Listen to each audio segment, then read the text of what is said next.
Bismillahirrahmanirrahim. Assalamualaikum warahmatullahi wabarakatuh. Bertemu kembali dengan pelajaran IPS bersama Pak Eha.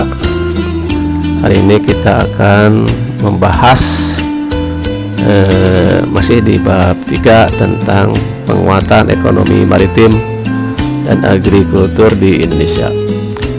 Tapi pada pertemuan hari ini kita akan membahas terlebih dahulu tentang penguatan ekonomi maritim.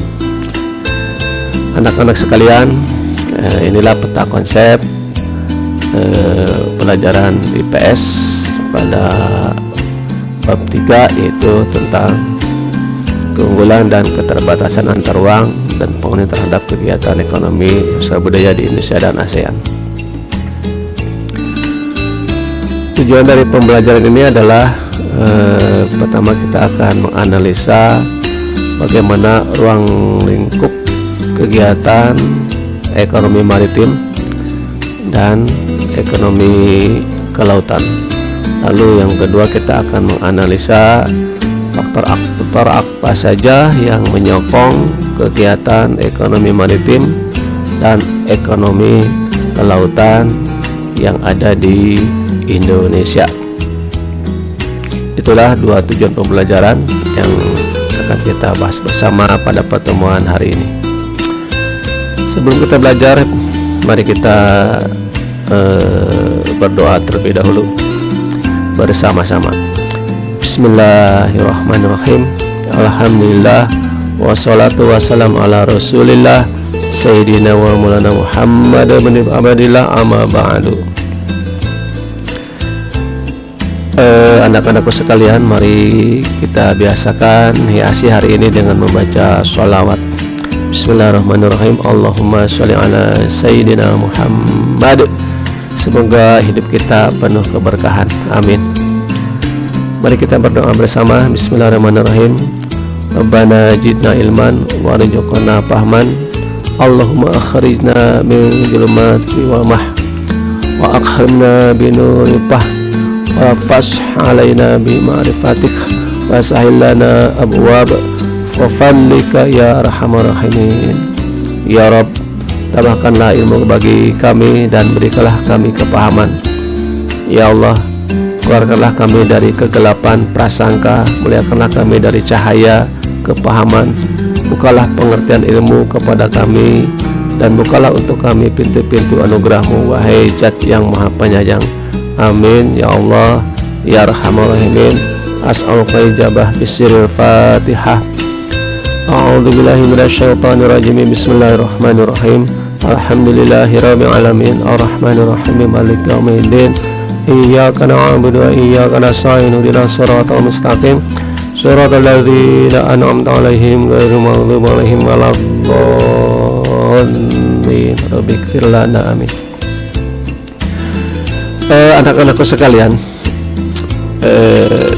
sebelum lebih jauh kita membahas tentang ekonomi maritim dan ekonomi kelautan, mari kita amati dulu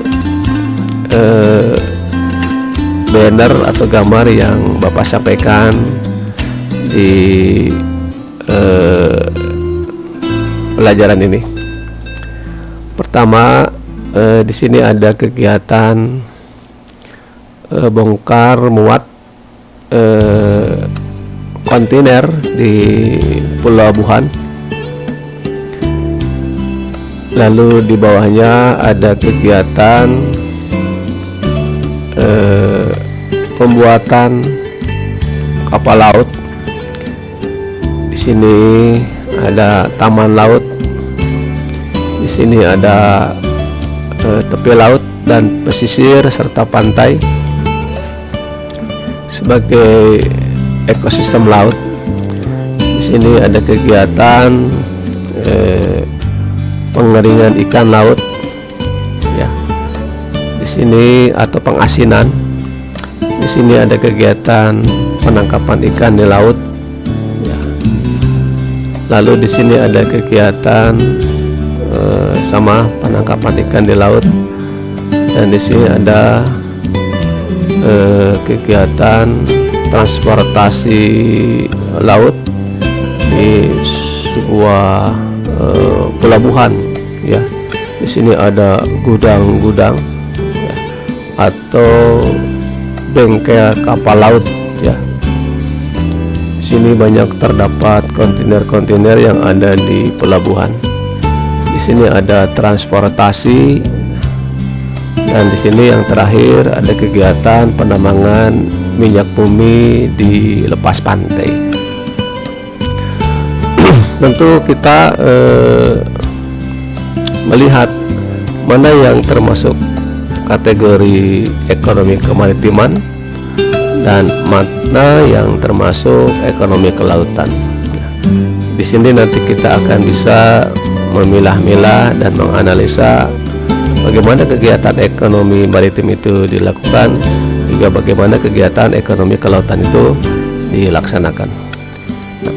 Setelah kita mengamati gambar-gambar berikut, silakan kalian cermati pula video pembelajaran yang akan Bapak sampaikan sekarang.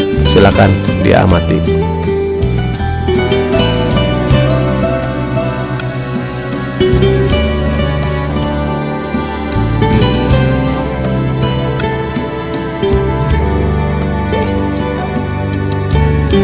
Pusat Penelitian Sosial Ekonomi Kelautan dan Perikanan merupakan salah satu pusat penelitian di bidang sosial ekonomi kelautan dan perikanan, meliputi sosial ekonomi pengelolaan sumber daya, pengembangan usaha dan perdagangan internasional, sosial budaya, dinamika pembangunan, dan implementasi kebijakan pembangunan kelautan dan perikanan. Hingga akhir tahun 2015, Pusat Penelitian Sosial Ekonomi Kelautan dan Perikanan telah menciptakan banyak program serta inovasi yang dibutuhkan masyarakat kelautan dan perikanan. Salah satunya adalah Klinik Intek Mina Bisnis atau yang lebih dikenal dengan nama KIMBIS. KIMBIS merupakan sebuah wadah pengembangan bisnis bagi masyarakat kelautan dan perikanan melalui pendampingan teknologi dan kelembagaan. Kegiatan ini telah secara nyata membantu masyarakat dalam meningkatkan kualitas dan kuantitas produksi melalui perbaikan teknologi. Tidak hanya itu, kegiatan ini pula telah berhasil melakukan berbagai terobosan dalam menghubungkan antara pelaku bisnis, pemerintah, dan pasar. Salah satu contohnya adalah KIMBIS Gunung Kidul yang telah berhasil meningkatkan usaha budidaya melalui pembuatan pakan mandiri. Program PPSEKP lainnya yaitu IKRAR berperan sebagai sebuah institusi utama dalam pengembangan konsep IKMKP atau lebih dikenal dengan Indeks Kesejahteraan Masyarakat Nelayan. Program Regulatory Impact Assessment atau RIA menjawab kebutuhan data dukungan penelitian dalam regulasi sektor kelautan dan perikanan. Program ini merupakan dasar bagi Kementerian Kelautan dan Perikanan sebagai data dukung dalam perumusan kebijakan terkait peraturan pemerintah. Data dan informasi mengenai kehidupan masyarakat kelautan dan perikanan memiliki peran penting dalam merumuskan kebijakan yang terkait dengan peningkatan sosial ekonomi masyarakat nelayan.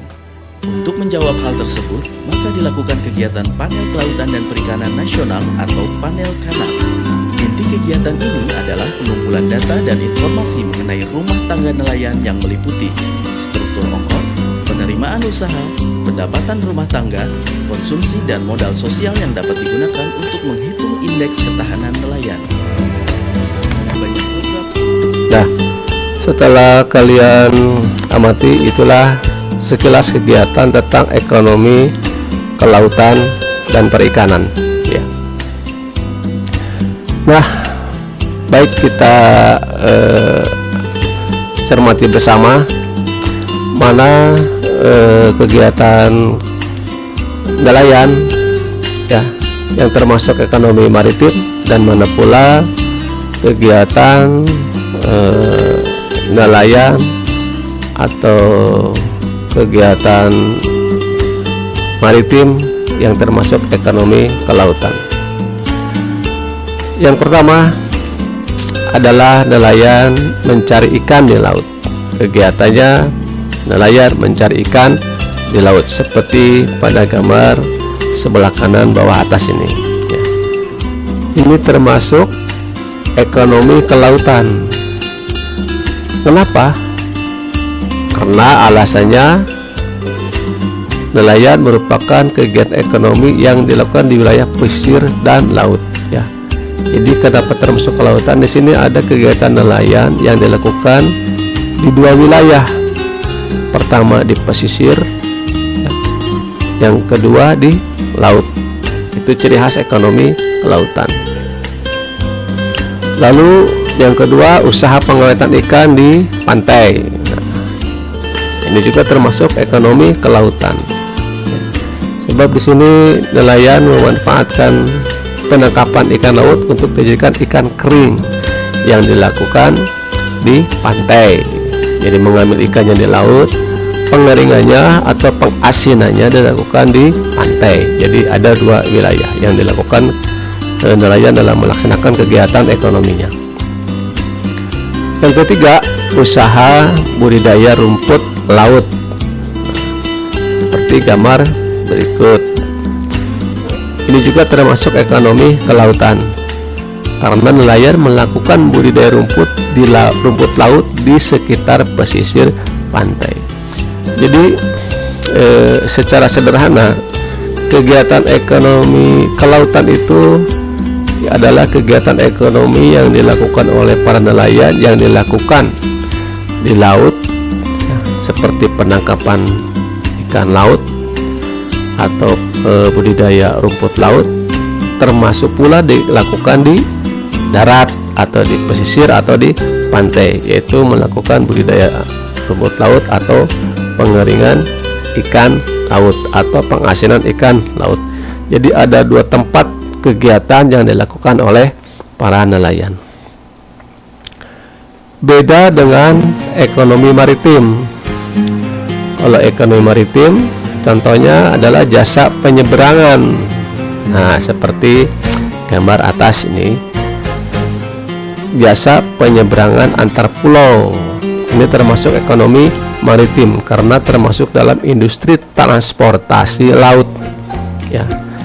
Beda dengan ekonomi kelautan di mana para nelayan memanfaatkan sumber daya alam laut untuk dijadikan sebagai ekonomi usaha.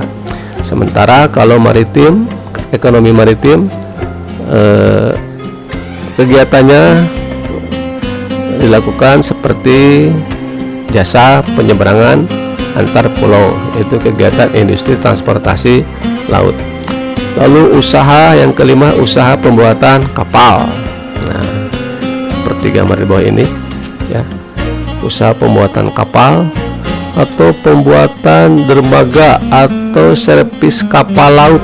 Nah, ini termasuk ekonomi kemaritiman karena kegiatan itu masuk dalam industri galangan dan perawatan kapal. Itulah sedikit perbedaan antara kegiatan ekonomi maritim dan ekonomi kelautan. Baik, kita lanjutkan. Kegiatan ekonomi kelautan diantaranya adalah budidaya rumput laut. Ya. Presiden kita Bapak Jokowi memacu industri rumput laut. Pemerintah ini menggalakkan pengembangan industri rumput laut. Selain untuk memperbaiki kesejahteraan nelayan, produk ini memiliki banyak manfaat dan cocok dibudidayakan di Indonesia. Ya. Untuk itu, anggaran budidaya rumput laut oleh Bapak Jokowi ini dinaikkan signifikan mulai pada tahun 2016.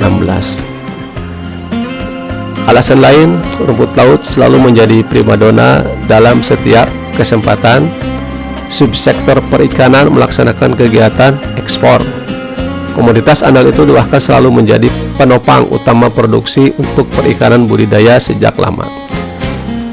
Lalu dari 550 jenis rumput laut yang ada di wilayah perairan Indonesia, jenis Spinosum dan Echema cotton tercatat menjadi jenis rumput laut yang bernilai ekonomi sangat tinggi. Tak heran pemerintah juga mendorong kedua jenis tersebut untuk terus meningkatkan produksinya. Seperti apa budidaya rumput laut dilakukan oleh para petani atau para nelayan? Silakan disimak pada pembelajaran.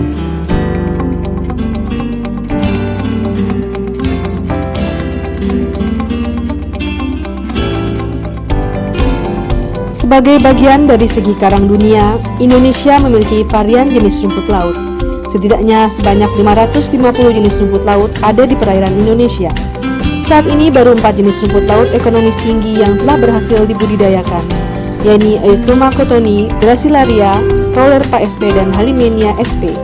Tercatat total luas potensi lahan indikatif budidaya laut 12 juta hektar, di mana luas lahan efektif untuk pengembangan rumput laut diperkirakan mencapai 1,45 juta hektar dengan kapasitas yang bisa dioptimalkan mencapai 130 juta ton basah per tahun. Indonesia tercatat sebagai produsen terbesar rumput laut dunia untuk jenis Euchroma cottoni dan Gracilaria. Sentra produksi rumput laut nasional didominasi oleh 10 besar provinsi di Indonesia. Dalam 5 tahun terakhir, 2013 hingga 2017, volume produksi rumput laut nasional mengalami tren yang positif, dengan pertumbuhan rata-rata per tahun sebesar 11,8%. Angka sementara tahun 2017, produksi rumput laut nasional tercatat sebesar 10.815.952 juta ton. Nama saya Suryah atau Ina Bayu, alamat Nambung. Saya petani rumput laut. Saya punya tali 1000. Kalau saya panen semuanya 1000 tali, kadang-kadang saya dapat seton atau 10 kintal, kadang-kadang saya dapat 1 ton 5 kintal atau 5 timbang. Itu saya merasa kecukupan, dapat beli beras, dapat biaya anak sekolah. Saya minta dukungan dari Ibu Mantri Susi Puji Lastuti untuk perkembangan rumput laut. Kementerian Kelautan dan Perikanan terus melakukan upaya dalam mendorong produksi rumput laut nasional yang berkualitas. Upaya tersebut antara lain pengembangan kawasan budidaya rumput laut berbasis klaster di sentral-sentral produksi, pengembangan kebun bibit rumput laut, peningkatan kualitas bibit melalui kultur jaringan. Untuk pengembangan bibit unggul berkualitas, Kementerian Kelautan dan Perikanan telah membangun unit laboratorium kultur jaringan di beberapa unit pelaksana teknis. Kementerian Kelautan dan Perikanan juga menggenjot pengembangan budidaya rumput laut di kawasan terluar dan perbatasan. Melalui program Sentra Kelautan dan Perikanan Terpadu atau SKPT, Kementerian Kelautan dan Perikanan fokus pada pemanfaatan potensi nilai ekonomi rumput laut dengan mendorong industrialisasi rumput laut di kawasan tersebut. Kementerian Kelautan dan Perikanan mulai menggarap potensi perairan di Provinsi Papua dan Papua Barat untuk pengembangan budidaya rumput laut. Saat ini, Kementerian Kelautan dan Perikanan telah menetapkan Kabupaten Pakpak, Papua Barat sebagai sentral kawasan pengembangan budidaya rumput laut nasional. Selain itu, nilai ekspor rumput laut Indonesia juga mengalami pertumbuhan sebesar 3,09% per tahun selama periode tahun 2013 hingga 2017.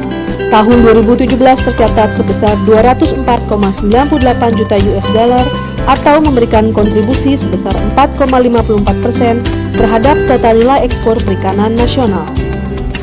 Untuk membangun siklus bisnis rumput laut yang efisien, pemerintah mendorong implementasi roadmap rumput laut secara konkret. Adapun fokus strategi yaitu melakukan penataan sistem tata niaga rumput laut, khususnya terkait supply chain yang lebih efisien dan transparan. Sedangkan terkait mutu, Kementerian Kelautan dan Perikanan mendorong produk rumput laut agar memenuhi SNI dan persyaratan ekspor lainnya. Dan pada akhirnya, ke depan Indonesia tidak hanya dikenal sebagai eksportir bahan baku semata, namun mampu menjadi kiblat industri rumput laut dunia. Laut di mana dari 550 jenis rumput laut ada 2 sampai bahkan 4 jenis rumput laut yang menjadi primadona andalan ekspor Indonesia. Di mana Indonesia sudah mencapai 130 juta ton ya per tahun. Nah, ini merupakan potensi kegiatan ekonomi laut ya. Selanjutnya, Indonesia juga menjadi surga perikanan dunia. Dengan luas wilayah perairan mencapai 5,8 juta kilometer persegi, Indonesia dikenal sebagai produsen utama perikanan tangkap dan budidaya. Bahkan beberapa komoditas unggulan seperti udang, tuna, rumput laut, dan kepiting menduduki peringkat teratas di dunia ya. Sebagaimana kalian lihat di sini ada peringkat 1 rumput laut produksi tahun 2014 sampai 10.147 ya, ribuan ton ini. Nilai ekspornya sampai 313.000 US dollar.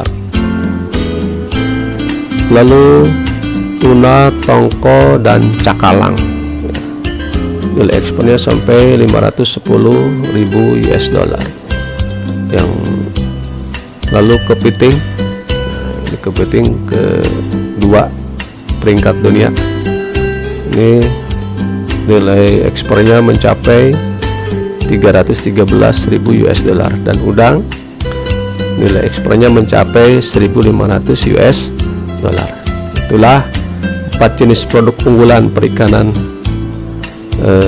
di berbagai wilayah di Indonesia.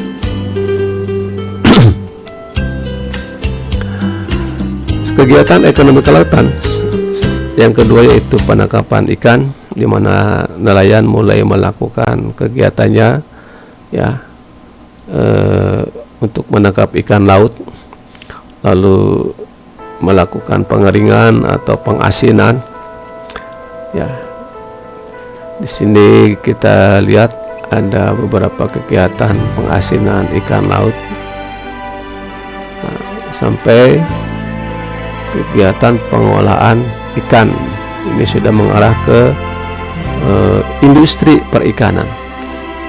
Berdasarkan laporan Kementerian Kelautan dan Perikanan terkait pertumbuhan industri sektor perikanan, produksi perikanan nasional mengalami kenaikan pada angka di atas 23 juta ton, di mana tahun 2015 pada angka 20 juta ton.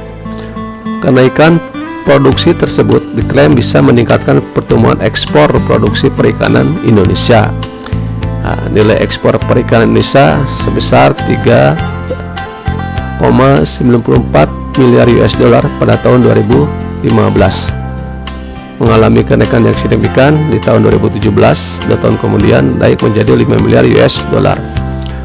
Untuk 2 tahun ke depan ada beberapa target untuk sektor perikanan. Antara lain adalah produksi ikan tahun 2019 bisa mencapai 41,79 juta ton. Selain itu, KKP juga mentargetkan peningkatan nilai ekspor sebesar 9,54 miliar US dollar di tahun 2019. Bagaimana kegiatan industri perikanan di Indonesia? Kita simak video pembelajaran berikut ini.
Demikianlah kegiatan ekonomi kelautan, mulai dari proses penangkapan, ya, lalu proses pengeringan, proses pengasinan, sampai industri ikan yang ada di Indonesia. Baik, selain ekonomi kelautan, kita akan bahas pula kegiatan ekonomi maritim, di mana Indonesia memiliki visi menjadi poros maritim dunia. Apa saja yang harus dikembangkan Indonesia melalui ekonomi maritim ini? Untuk menyokong kegiatan ekonomi maritim di Indonesia, maka pemerintah melakukan beberapa kegiatan, yaitu pertama, industri perikanan atau bioteknologi. Yang kedua, industri pertahanan dan keamanan. Yang ketiga, industri transportasi laut. Yang keempat, industri pertambangan dan energi. Yang kelima, tol laut. Dan yang terakhir, jasa pergudangan laut. Ya. Rencana aksi percepatan pembangunan industri perikanan di Indonesia itu meliputi beberapa langkah. Pertama, perikanan tangkap berkelanjutan, lalu industri pengolahan hasil perikanan, sudah mengarah ke ekonomi maritim, lalu regulasi kelembagaan dan pembiayaan, lalu tata ruang dan pengembangan kawasan. Itulah perikanan budaya berkelanjutan yang ada di Indonesia. Anak-anak sekalian, kita simak berikut video pembelajaran ekonomi maritim di Indonesia.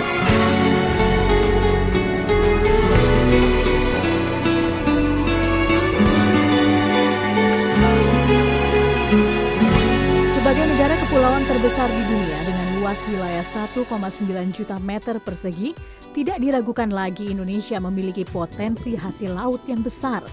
Hasil laut Indonesia bahkan berkontribusi terhadap industri perikanan dunia.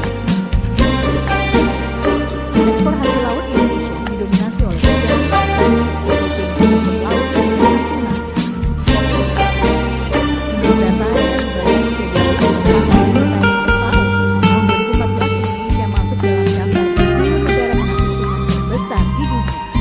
Indonesia berada di posisi kedua setelah Tiongkok dengan produksi 6 juta ton ikan, disusul Amerika Serikat, Rusia, dan Jepang. Negara-negara yang merupakan importir ikan terbesar Indonesia adalah Tiongkok, Thailand, dan Jepang.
nangkapnya aja bayangkan aja susah bagaimana, apalagi mengumpulkan. Dan kita sekarang ini punya sebagai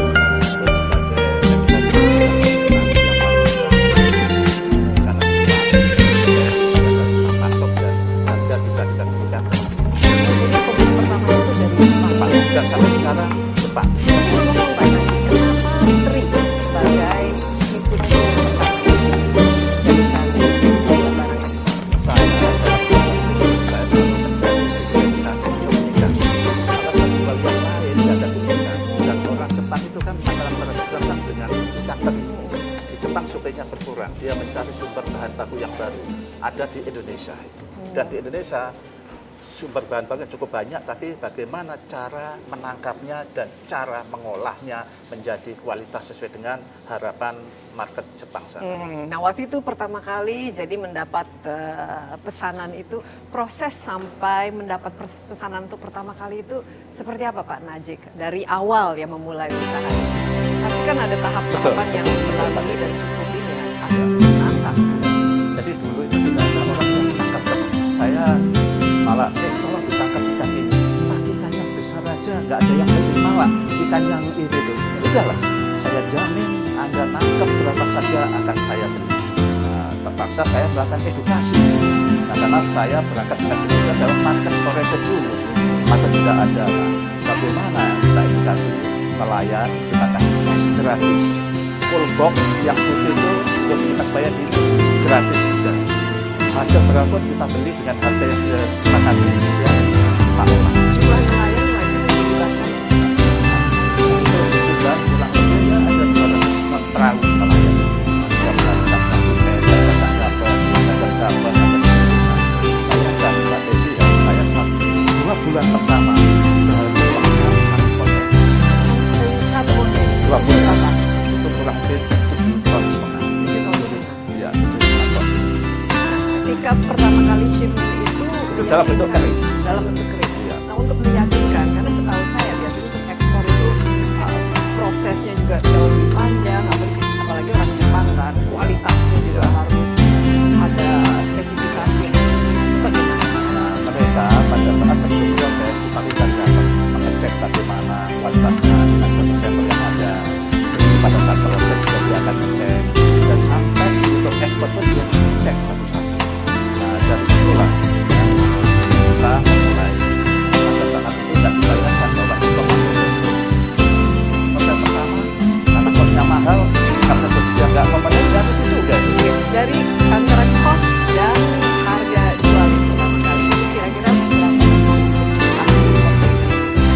Harga pokok produksi dengan harga produksi sudah kita rugi biaya administrasi umumnya itu, tapi namanya bisnis ya. Nah saya nggak mau menyerah, ternyata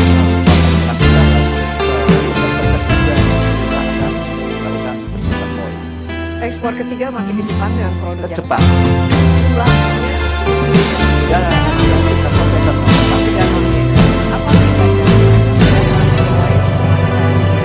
di standar karena kebutuhan mereka itu cukup banyak ya, kemudian kualitasnya juga oke, sehingga mereka akses barang kita, sehingga naik terus perkembangan. Dari sini kita akan mengembangkan yang lain, ada yang kita akan itu aja yang kita mulai bisnisnya ya namanya kita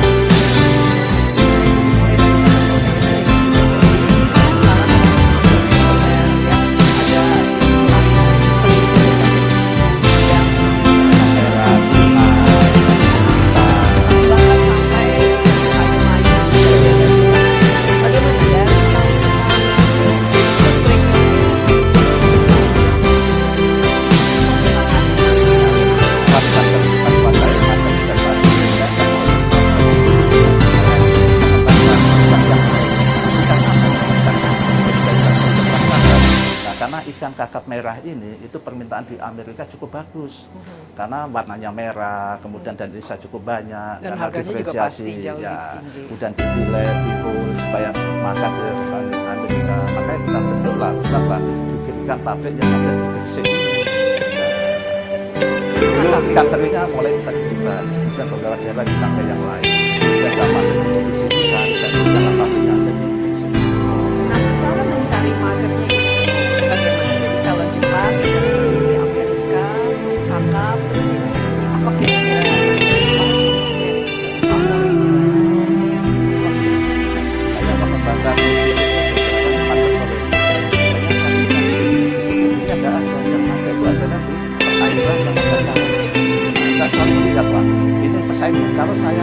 menjadikan yang dekat dengan Amerika Selatan dan Ecuador dan Meksiko, saya nggak bisa bersahabat di situ.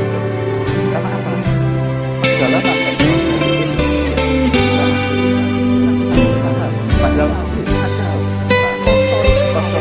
Iya, sehingga situasi saja kita nggak bisa bersahabat. Maka saya cari produk-produk atau komponen yang spesifik yang namanya kata produk. Maka silakan. Nggak sampai kata Itu saat ini persaingan Amerika Serikat juga salah satu atau sekarang kompetisi dulu ada Cina karena kita bisa, sekarang nggak boleh. Indonesia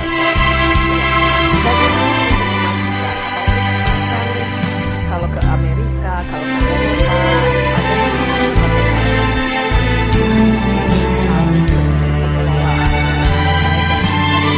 berapa besar dan itu bagi yang harus dianggapkan, harus dipastikan biaya. Dan mau nggak mau karena kita ekspor ke sana negara tujuan, kita harus mengikuti aturan main yang sesuai. Itulah yang harus kita lakukan karena itu merupakan dari kompetitor. Kalau yang dasar khusus semua, di sini gampang masuk, gampang juga ditolak. Nah, kita akan bertambah ke sana sehingga di perusahaan kami ada spesialis khusus yang direktur macam politik keseluruhan bersama yang dari yang khusus yang dari kerjanya mengaudit dan komunikasi sesuai dengan harapan supaya bagaimana perjalanan ekspor bagaimana, dan kita itu siap dan semua kita lakukan sendiri tanpa ada bantuan tenaga dari luar. Iya, dan mau tidak mau memang harus standar internasional. Betul.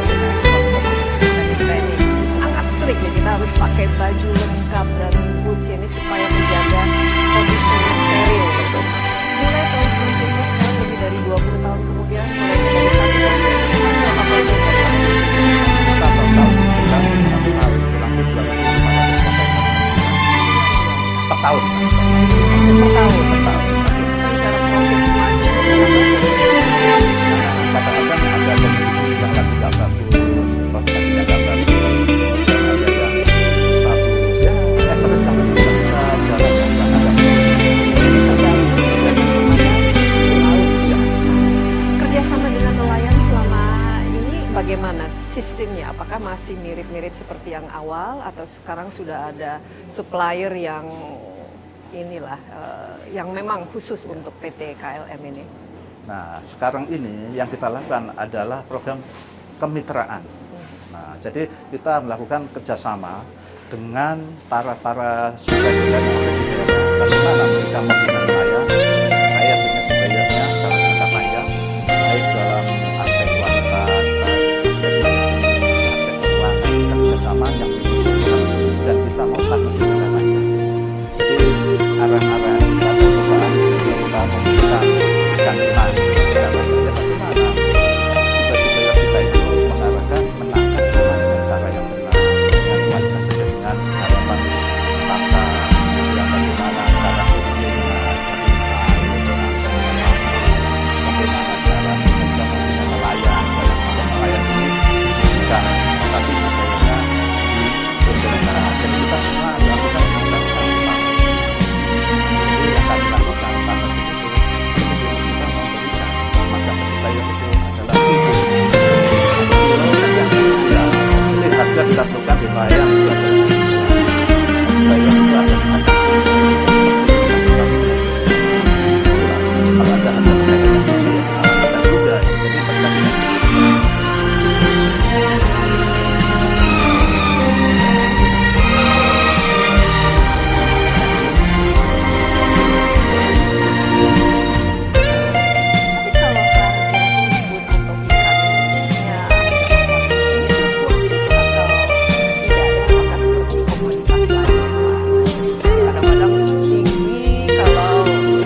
Eropa kurang lebih 25%, kemudian ke Jepang kita 20%, kemudian 10% itu ke negara Asia, termasuk Asia Tenggara itu, dan sisanya adalah ya bisa ke Australia, ke Afrika, ke Kanada dan lain sebagainya. Wah, bisa dikatakan Seluruh dunia.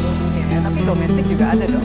Kita domestik ada Berapa hampir persen 15% dan total bisnis KML. KML 15% itu betul-betul fokusnya untuk ekspor ya. Ya. Oke.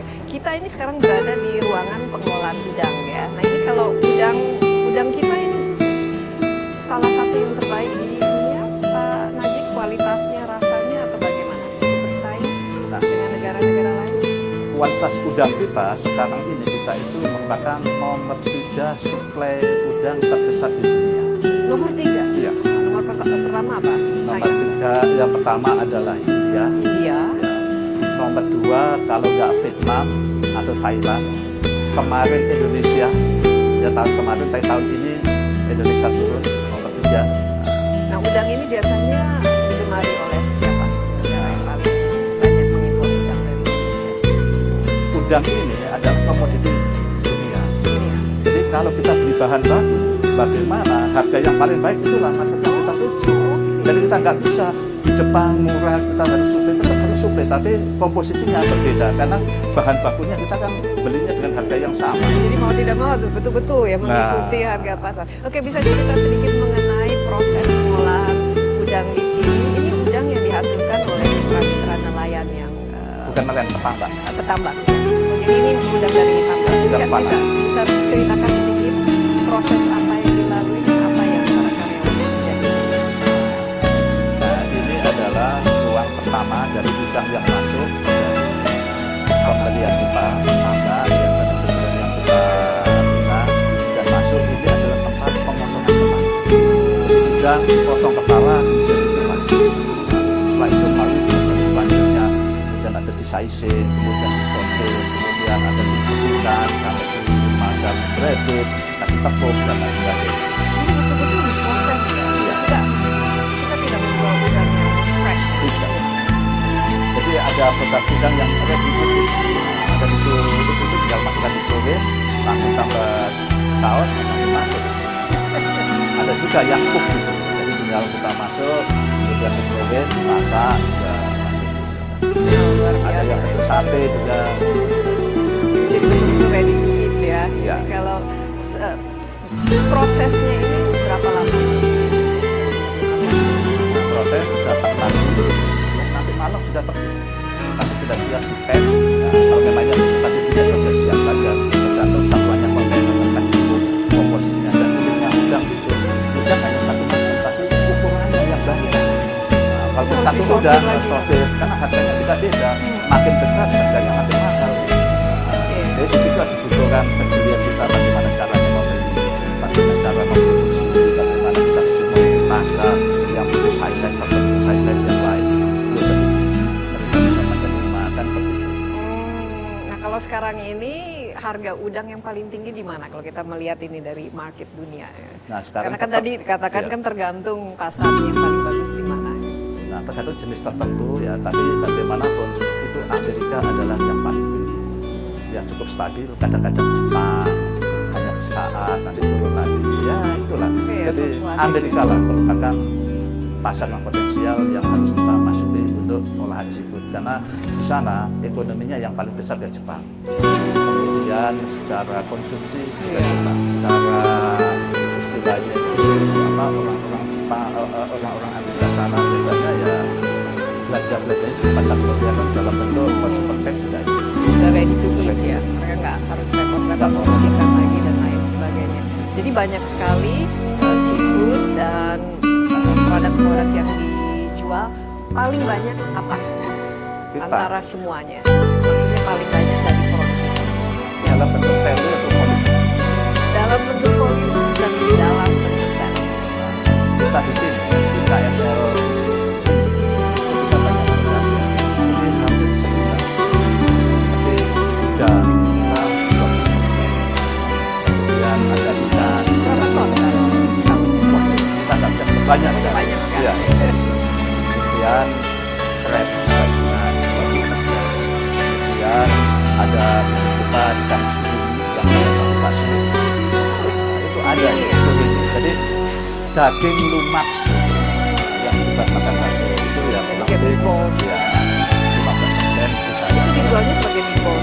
bukan, Atau masih dalam masih belum bahan baku. Itu meatball. Kalau meatballnya kita jual dalam satu Nah, kalau yang paling high value, kakap tuna, pasti yang high value adalah yang pertama itu adalah daging rajungan. Ya. Dan yang kedua itu adalah tuna, kemudian udang, dan kakap merah. lobster itu Kita biasanya nggak khusus. tidak. Ya, karena lobster itu banyak yang ekspor dalam bentuk lain. Ya, Iya. maka itu saya nggak mau risiko. Spesialis kita adalah di frozen.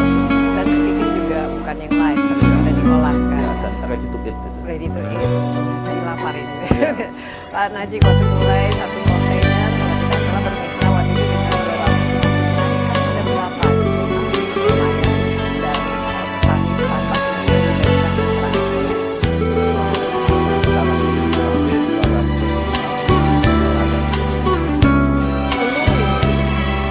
Sekarang ini kurang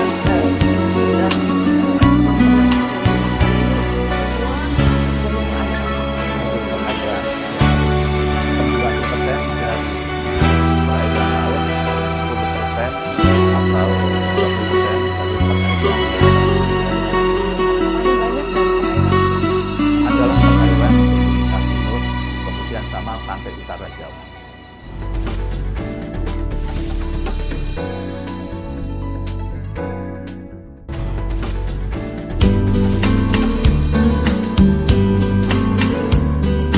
tantangan ya yang paling terberat selama ini dalam mengelola sebuah industri karena ini ekspansinya begitu cepat ya, dan saya lihat juga dari segi jumlah ini karyawannya sekarang jumlahnya berapa? Kurang lebih 18.000. 18.000. Dan pabriknya ada di beberapa tempat. Ada 52. Seluruh Indonesia.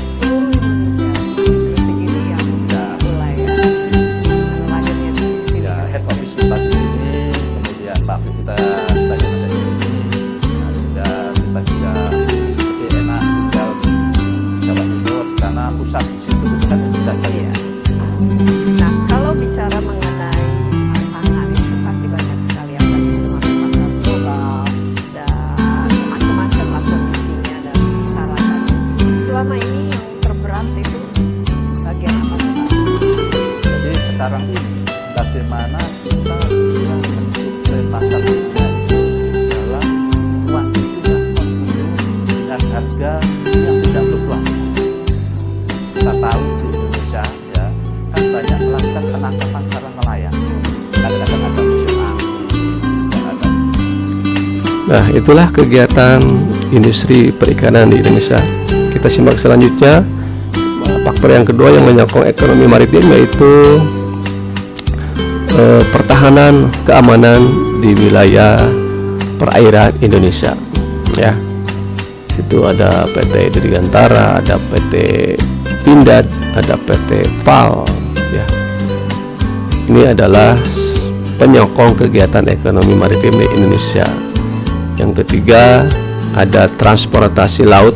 Ya, situ pemerintah mengembangkan di berbagai tempat fasilitas transportasi laut seperti perahu, sampan, jet ski, perahu motor speedboat, lalu kapal pesiar, perahu layar, bahkan kapal perang, kapal tanker, dan kapal selam. Ya, inilah beberapa kegiatan transportasi laut yang dikembangkan pemerintah untuk menyokong kegiatan ekonomi maritim. Selanjutnya, industri pertambangan dasar laut lepas pantai seperti eksplorasi minyak bumi dan gas ini juga sama merupakan kegiatan ekonomi maritim. Lalu pada pemerintahan saat ini Bapak Jokowi sedang giat-giatnya membangun sarana dan prasarana infrastruktur seperti tol laut. Wujudkan Indonesia sentris, tol laut membuat akses distribusi logistik menjadi merata di seluruh Indonesia. Laut bukan lagi pemisah daratan, namun laut akan menjadi penghubung antar pulau. Ya. Kalian lihat di sini, yang pertama terbangun sistem logistik maritim nasional, yang kedua menciptakan pemerataan pembangunan, yang ketiga menjamin konektivitas ekonomi antar pulau, lalu yang keempat melancarkan arus distribusi barang, yang kelima menekan disparitas harga barang.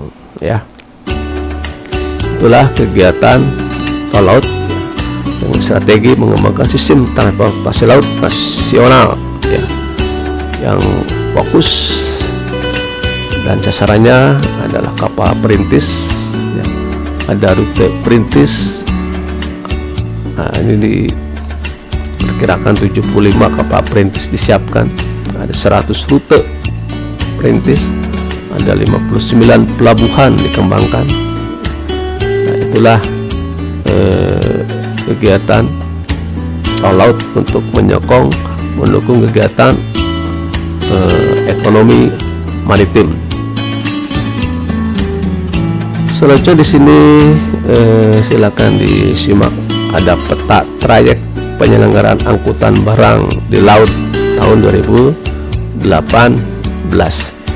di mana di sini banyak sekali pelabuhan yang diusahakan dikembangkan untuk kegiatan transportasi kapal utama dan kapal penghubung. Selanjutnya penyelenggaraan tol laut pada tahun 2019. Ini ada beberapa informasi penting yang dikembangkan oleh pemerintah kita saat ini. Pertama adalah jenis trayek armada tol laut. Ada trayek kapal angkut logistik perintis dan ternak. Lalu ada operator kapal tol laut, itu ada PLNI Pelayaran Indonesia, ada PT ASDP, ada PT Jakarta Light, dan PT Pelabuhan Indonesia. Lalu juga dikembangkan pengoperasian angkutan barang di laut atau tol laut. Jumlah trayek ini diperkirakan ada 18 trayek, 4 hub dan 14 feeder. Lalu mekanisme penugasannya, ada subsidi operasional kapal, ada 11 trayek, ada 5 trayek PT PLNI, 1 trayek utama dan 4 trayek feeder. Ada 2 trayek PT ASDP, 2 trayek feeder, dan 4 trayek PT DL. DL itu Jakarta Light, 1 trayek utama dan 3 trayek feeder. Lalu mekanisme lelangnya ada 7 trayek, ada 4 trayek, 1 trayek utama subsidi kontainer dan 3 trayek feeder subsidi operasional kapal. 1 trayek utama subsidi kontainer, 1 trayek feeder subsidi operasional kapal, dan 1 trayek feeder subsidi operasional kapal. Lalu jaringan trayek hub kapal utama tol laut 2019, pertama Tanjung Perak, Makassar, Bitung, Tidore, Tanjung Perak. Lalu yang kedua Tanjung Perak, Wanci, Mante, Kamro, dan Tanjung Perak. Ketiga Tanjung Perak, Tenau, Sumlak, Dobo, Tanjung Perak. Tanjung Perak, Makassar, Kendari, dan Tanjung Perak. Itulah jaringan trayek hub kapal utama tol laut 2019. Selain itu, ada faktor lain yang menyokong kegiatan ekonomi maritim adalah diciptakannya berbagai fasilitas lengkap untuk kebutuhan logistik, yaitu maksudnya membangun beberapa gudang barang di berbagai pelabuhan di Indonesia. Ya, di sini ada perusahaan pergudangan Araya, ada perusahaan pergudangan Erifite, ada usaha pergudangan Kanahi Global Asia. Inilah beberapa faktor penyokong kegiatan ekonomi maritim. Dalam kegiatan ini, menurut informasi bisnis.com Jakarta, bahwa Asosiasi Pemilik Kapal Nasional atau Indonesia National Ship Owner Association atau INSA ini mengungkapkan pada tahun 2021 terdapat sejumlah peluang yang dapat dimanfaatkan untuk pemulihan industri pelayaran pasca pandemi COVID-19. Dalam proyek INSA, pelayaran nasional ini masih memiliki sejumlah peluang makro yang dapat ditangkap dan dioptimalkan oleh perusahaan pelayaran. Setidaknya terdapat 5 peluang utama, yakni kebijakan buy and robotics, angkutan PIM setelah pemerintah menetapkan B40, wisata bahari, pemindahan ibu kota negara, serta pengiriman material mentah dan BBM. Inilah kegiatan penyokong ekonomi maritim. Selanjutnya kita simak perikanan masih jadi sektor unggulan. Menurut data Kementerian Koordinator Bidang Ekonomi, sektor pertanian, kehutanan, dan perikanan merupakan salah satu sektor penyumbang tertinggi pertumbuhan bila dilihat dari PDB lapangan usaha. Nah, kita lihat di sini pertumbuhan sektor itu menyumbang 3,88% ya dari tahun ke tahun, atau 12,39% secara PDB. Dan berdasarkan data Kementerian itu juga sektor pertanian, kehutanan, dan perikanan diprediksi menjadi penyumbang pertumbuhan terbesar bersama sektor industri pengolahannya. Nah, sisanya disumbangkan oleh sektor jasa ya. Anak-anakku sekalian, selanjutnya kita simak wisata bahari ya. Ini kegiatan penyokong ekonomi maritim lainnya, di mana terdapat 19 pintu masuk dan keluar yang terdapat di Indonesia untuk wisata kapal layar. Nah, ini sesuai peraturan Presiden nomor 105 2015 tentang kunjungan kapal wisata asing ke Indonesia. Lalu Raymond Telesmana, anggota bidang 2 tim percepatan pengembangan wisata bahari Kementerian Pariwisata, menjelaskan bahwa tahun lalu terdapat 2.300 kapal layar yang singgah di perairan Indonesia. Jumlah itu dikatakan naik menjadi 5.000 pada tahun 2019 ya, berarti naik 100% ya. Wisata bahari itu bukan di pantai tapi di laut, jadi perlu adanya jalur layar wisata di Indonesia. Nah, kita simak wisata bahari di Indonesia.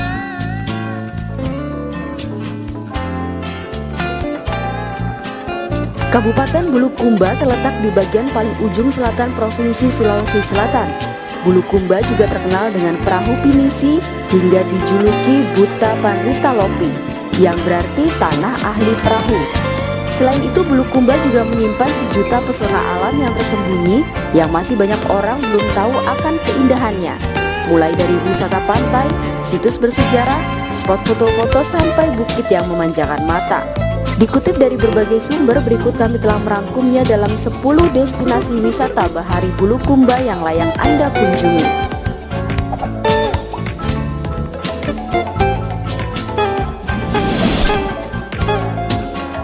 Pantai Pasir Putih Bira. Pantai Pasir Putih Bira terletak di Kecamatan Bonto Bahari. Anda perlu menempuh perjalanan sekitar 45 km dari kota Bulukumba untuk sampai di tempat ini. Pasir Putih Bira menawarkan pemandangan pasir putih yang indah. Selain berenang, beragam permainan air bisa Anda jajaki di sini seperti banana boat, donat, serta pemandangan sunset yang menawan di waktu petang.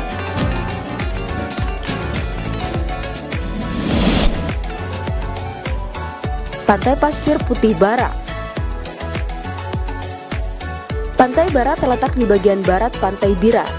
Masih satu garis pantai dengan Bira, namun di sini Anda bisa merasakan sensasi yang berbeda. Karena di tempat ini cukup sepi dari pengunjung, sehingga Anda bisa menikmati suasana pantai, berenang, dan sunset seperti di pantai milik pribadi. Keren kan? Pulau Liukang. Pulau Liukang merupakan sebuah pulau yang terletak di seberang pantai Pasir Putih Bira. Anda bisa berkunjung ke sini menggunakan speedboat atau lebih seru lagi jika ramai-ramai naik banana boat. Pulau Liukang memiliki penangkaran penyu yang bisa Anda nikmati saat berada di sana, dan juga spot snorkeling dan dive yang keren untuk Anda yang suka menikmati keindahan alam bawah laut. Pulau Kambing. Tak jauh dari Pulau Liukang, Pulau Kambing adalah pulau yang tak berpenghuni. Namun sayangnya Anda sulit untuk membangun tenda untuk berkemah di sini. Tapi jangan khawatir, karena Anda bisa menikmati keindahan bawah laut di sini dengan koral dan biota laut yang keren-keren semua tersaji di sini. Beberapa penyedia jasa speedboat di Pasir Putih Bira bisa menawarkan Anda paket ke Pulau Kambing. Tebing Aparalang. Anda suka cliff jumping? Tebing Aparalang adalah destinasi yang sangat pas buat Anda. Di sini selain keindahan panorama pantai dan tebing, Anda juga bisa menikmati sensasi cliff jumping dari ketinggian kurang lebih 12 hingga 20 meter. Aparalang terletak di Desa Arat, Kecamatan Bonto Bahari. Untuk menuju ke sini, Anda bisa menempuhnya menggunakan mobil atau motor menyusuri setapak beton dan rimbunan pohon jati. Tapi setelah melewati itu, Anda akan disuguhkan pemandangan yang menakjubkan.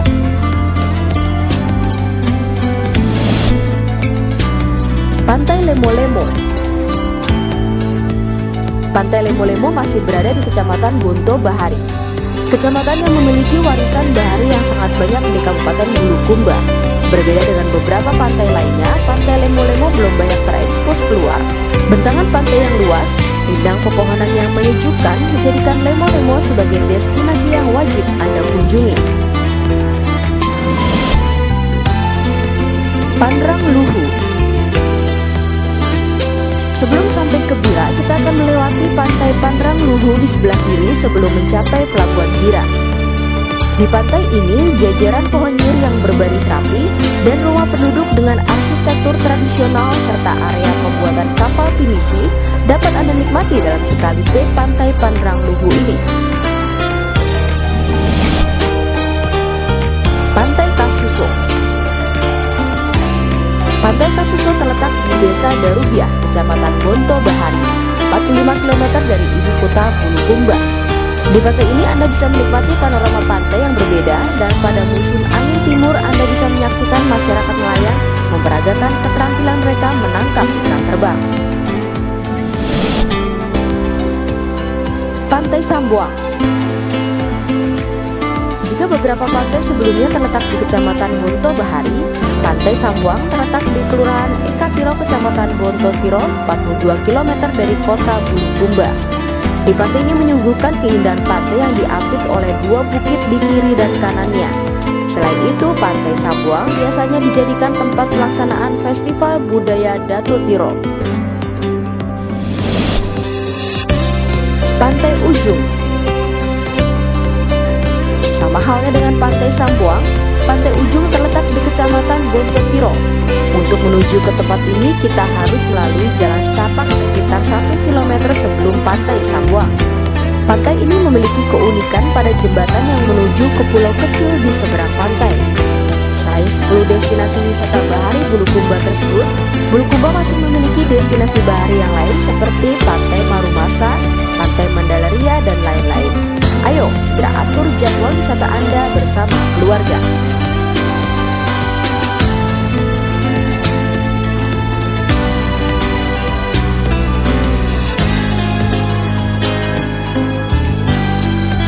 Please subscribe, like, comment, and share. Karena subscribe, like, dan komentar dari teman-teman semua tentunya memberi kami motivasi untuk terus berkarya di YouTube. Terima kasih.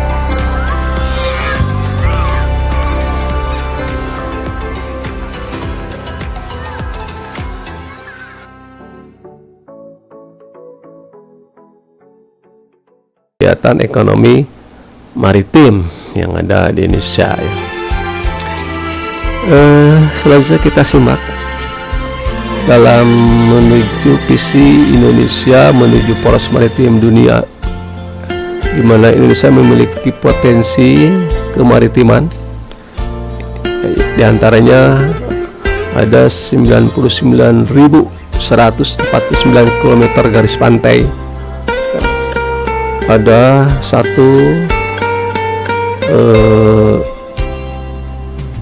juta 913.578 km persegi luas daratan. Ada 14.572 jumlah pulau. yang sudah bernama dan berkoordinat, serta 6.292.156,82 km luas perairan. Ini adalah potensi kemaritiman yang bisa mendukung Indonesia menuju poros maritim dunia. Untuk mencapai visi ini, maka pemerintah menerapkan 7 pilar kebijakan kelautan di Indonesia. Pertama adalah pengolahan sumber daya kelautan dan pengembangan sumber daya manusia. Lalu pertahanan keamanan, penegakan hukum dan keselamatan di laut. Lalu tata kelola kelembagaan kelautan. Lalu ekonomi infrastruktur dan peningkatan kesejahteraan. Selanjutnya pengelolaan ruang laut dan pelindungan lingkungan laut. Selanjutnya budaya bahari dan diplomasi maritim. Itulah 7 pilar kebijakan kelautan di Indonesia. Ya, ini semua merupakan bagian penting dari kegiatan ekonomi kelautan dan ekonomi maritim. Itulah anak-anak sekalian pelajaran yang bisa disampaikan pada hari ini, yaitu penguatan ekonomi kelautan dan maritim. Mudah-mudahan walaupun sedikit banyak manfaatnya. Amin. Kita akhiri saja pertemuan ini bersama-sama membacakan hamdalah. Alhamdulillahirabbil alamin. Allahumma inna istaudiuka ma'allamtani faraduduhu ilayya indaka hajatina wala tansani ya rabbal alamin. Subhanaka Allahumma wa bihamdik asyhadu an la ilaha illa anta astaghfiruka wa atubu ilaik. Ya Allah, sesungguhnya aku titipkan kepadamu apa yang telah engkau ajarkan kepada kami, maka kembalikanlah dia kepada kami di saat kami membutuhkannya. Janganlah engkau buat kami lupa kepadanya, wahai Tuhan pemelihara alam. Maha suci engkau ya Allah. Aku memujimu. Aku bersaksi bahwa tiada Tuhan kecuali engkau. Dan aku minta ampun dan bertobat kepadamu. Terima kasih. Wassalamualaikum warahmatullahi wabarakatuh.